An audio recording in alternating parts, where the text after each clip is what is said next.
il y a un mot qui revient dans les trois textes, soit parce qu'il est employé, soit parce qu'il est mis en œuvre, il est fait, et c'est le mot dignité. Être digne. Parfois on est honteux, parfois on n'est pas fier, parfois on se sent humilié, comme on dit, et puis il y a la dignité. Et les trois textes parlent de la dignité. Dans le texte des Actes des Apôtres. Les apôtres parlent de Jésus, les grands prêtres les appellent, c'est souvent du côté des prêtres qu'il y a le problème. Les grands prêtres les appellent et leur disent, mais que faites-vous? Il dit, ben on parle de Jésus. Et alors il dit, mais vous ne pouvez pas le faire.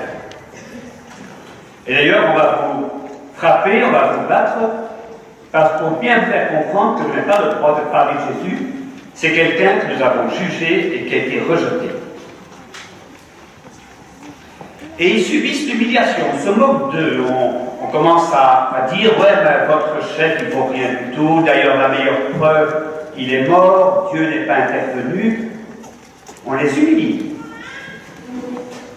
Et quand on a fait tout ça, on les renvoie, et le texte dit, étonnant, ils étaient fiers d'avoir été jugés dignes de subir les humiliations de Jésus. Tous ceux et celles qui sont humiliés peuvent parfois se rappeler qu'effectivement, entre guillemets, Jésus est passé aussi par là. Dans le second texte, alors ça c'est un truc assez incroyable, c'est une scène, c'est assez connu, c'est l'agneau mystique qui est une des plus belles œuvres de Madeleine.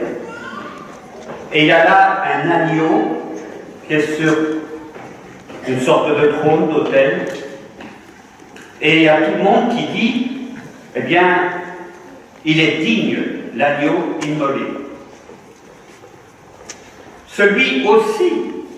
Alors, à l'époque, il n'y avait pas de Facebook et autres réseaux sociaux, hein, mais celui dont on s'est moqué, qu'on a craché dessus, qu'on a ridiculisé. Wow, celui-là, Dieu l'a élevé. Et à un moment donné, il y a des gens qui ont dit, eh bien vraiment, la dignité n'était pas du côté de ceux qui se moquaient, mais de celui qui était moqué. Il est digne, l'agneau immolé. Parce qu'il a été, lui qui avait été comme rejeté, dans le credo, on dit, il est descendu dans les enfers. Ça veut dire vraiment, mais moins que rien. C'est celui-là qui est digne. Et c'est pas ceux qui sont moqués. Et dans l'Évangile, après, c'est intéressant. Il y a Pierre qui est là, il y a le disciple à côté de lui qui dit, mais on ne sait pas qui c'est, mais c'est le Seigneur. Et le texte dit à ce moment-là, Pierre envie d'un vêtement, parce qu'il était comme pêcheur, pas très habillé, il envie d'un vêtement, il se jette à l'eau. On dit, ah, ça c'est un truc spécial. Normalement, quand on va nager, on enlève ses vêtements.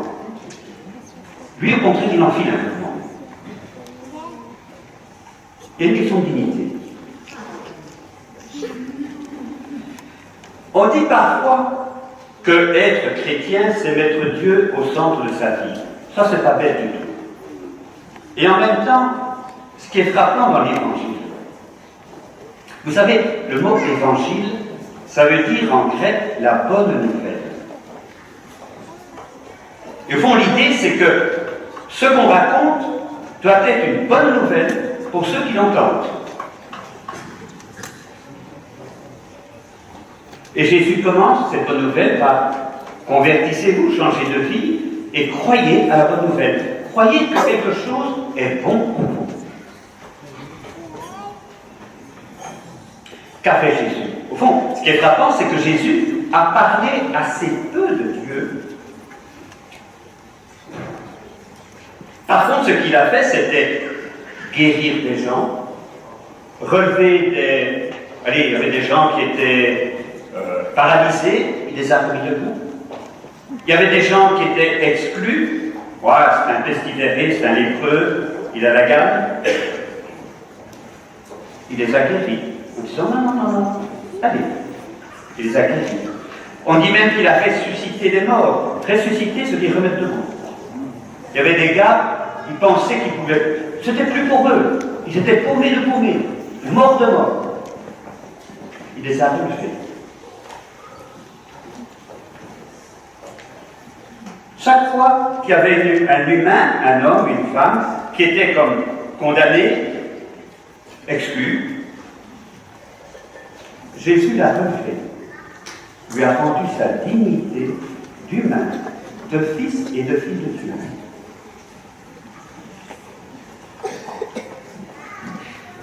Alors, c'est pas facile à dire, hein, mais moi ça me frappe.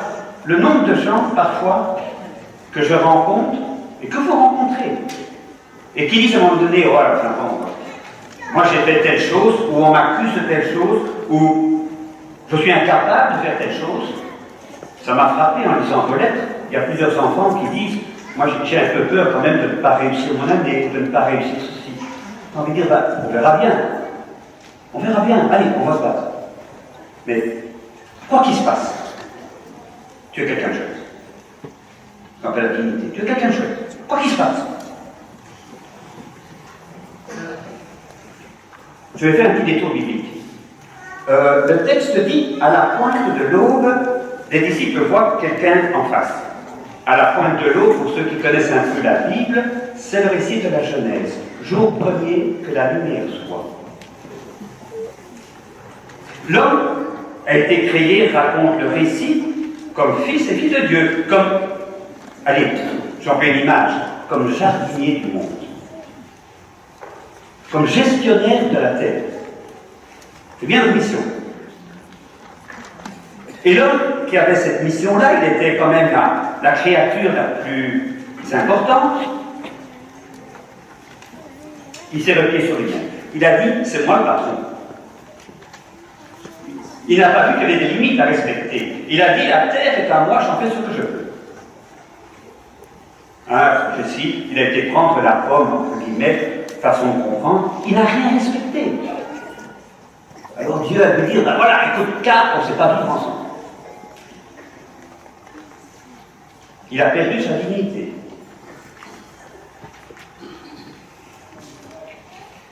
Et en même temps. Alors perdre une dignité est une chose, retrouver une dignité est une chose. Quand dans le récit biblique, on dit que en Jésus, c'est Dieu qui est devenu homme pour que l'homme devienne Dieu. Pour que l'homme puisse s'asseoir à côté de Dieu. Pour que l'homme puisse entrer auprès de Dieu. Pour que l'homme retrouve sa dignité de fils et de fille de Dieu. C'est bien ça la mission du Christ.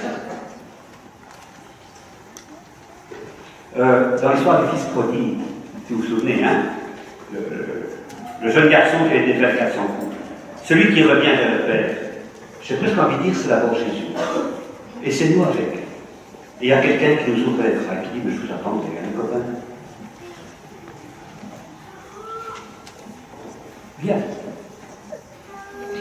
Moïse, vous avez, durant la retraite, un peu, étudié l'histoire de Moïse. Il y avait des gens qui étaient esclaves.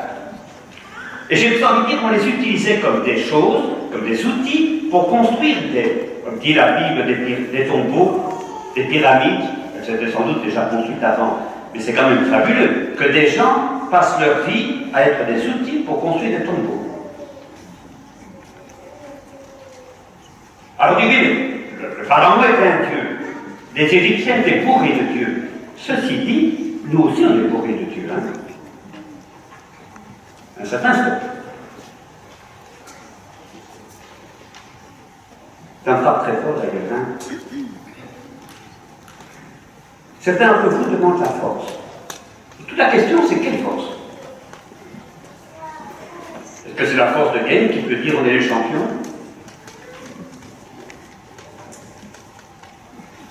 Il y a des dieux, il y a des gens pour qui leur Dieu c'est la richesse, avoir du fric. Et dès qu'ils ont ça, on est tout puissant.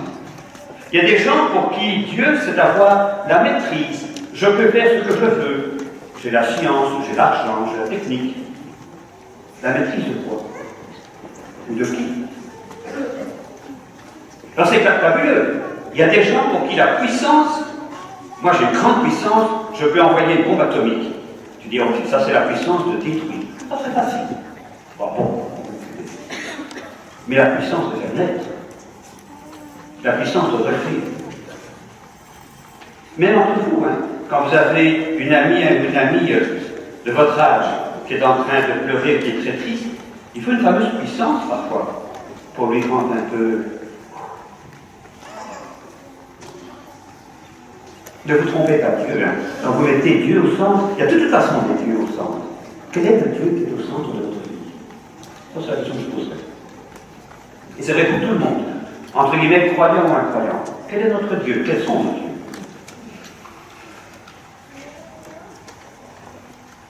Plusieurs d'entre vous ont des grands rêves. Moi, ça m'a frappé en lisant les lettres des enfants. Plusieurs d'entre vous, c'est des enfants plutôt. Certains d'entre vous souhaitent être vraiment des grands footballeurs. Peut-être même être basketteur à NBA. Devenir architecte. En plus, c'est quoi? Un architecte, c'est pas une bonne référence. Ça se retrouve. Devenir un CEO. Allez, vous avez des rêves. Ayez des rêves. Moi, j'ai aucun problème avec ça. Et que vous ayez des hommes et des femmes qui vous aident à les construire. Maintenant, voilà, on peut devenir grand footballeur, on peut rester en paroissial de ce lycée, c'est pas ça qui est important. Ok, alors on peut pas possible. Mais qu'à un moment donné, vous puissiez sentir que vous grandissez. Et qu'il y ait des gens qui vous portent. Dans toute chose, recherchez qu'est-ce qui est digne de vous, qu'est-ce qui est digne de l'humain. Quand est-ce que vous vous sentez reconnu comme quelqu'un de digne? Une Nederlands waardig. Digne. Pour les adultes. Il y a quelques années, il y avait un livre qui avait soulevé un peu les foules, qui était le livre Indignez-vous. Tout était dans le titre de le livre était assez fait. C'était un livre qui disait aux gens qui se sentaient justement un peu rabaissés, démolis, oubliés, indignez-vous. Ayez la force de l'indignation. C'est le mouvement Podemos en Espagne, c'est le Gilets jaunes. Bon. Moi j'ai envie de dire, en termes chrétiens, dignez-vous. Ça n'existe pas en français. Soyez dignes. Cherchez la dignité. Allez au bout de votre dignité. Si c'est important de s'indigner parfois de ce qu'on voit, et c'est très important, on doit en même temps chercher la dignité. C'est la seconde phase. Non pas que la dignité d'ailleurs qu'on soit tout seul. Ah, on est de Saint-Marc, on est du haut de Huc. Oh, on est de Saint-Pierre, on est du Pavillon. Cherchez la dignité, non pas pour vous-même, mais pour celui vers qui vous allez. Si Saint-Pierre s'habille, s'il se rhabille, c'est pas d'abord pour montrer à Jésus qu'il a une belle cravate. C'est d'abord parce qu'il sait vers qui il va. Il se dit, je ne peux pas aller vers le maître tout nu. Je m'habille. C'est au fond parce qu'il sait vers où il va qu'il est digne. Quand il y a des abus de certains clercs envers les plus faibles, c'est indignant et indignant. Allez, c'est indignité. Tant pour les victimes, bien sûr, que pour les personnes elles-mêmes qui font ces abus. C'est indigne à tout égard. On doit être témoin de dignité. Sinon, c'est un gros péché. On démolit tout. Ça m'a frappé. J'ai reçu des lettres de 2 adultes qui vont être confirmés. Et chaque fois, vous dites dans votre lettre, entre autres, il y a une aide pour que des ex-détenus puissent se réinsérer, puissent retrouver leur dignité. Retrouver la confiance en l'humain, écrit quelqu'un d'autre.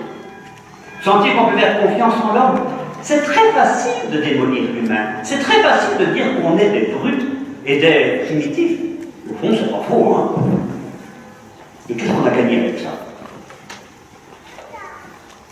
Se moquer de quelqu'un, se rabaisser soi-même, dire non, je ne suis pas capable de faire le flamand.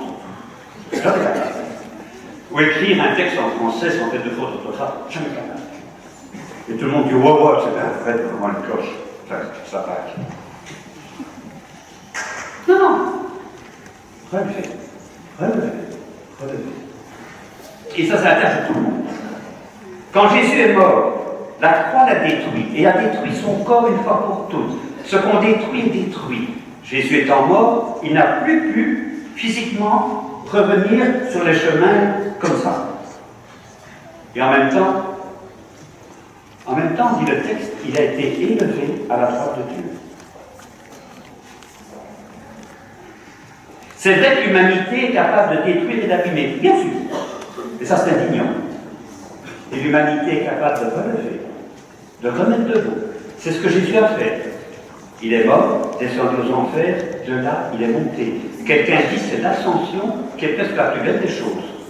C'est l'humanité qui se relève. Tous et toutes, à la suite de Jésus. Je ne vais pas dire plus. La confirmation, c'est comme un anniversaire. Jusqu'à la veille de l'anniversaire, on a 10 ans, et puis pas d'attaque, le jour même, on a 11 ans. Qu'est-ce qui s'est passé 24 heures. Voilà, pas grand-chose. C'est un chemin.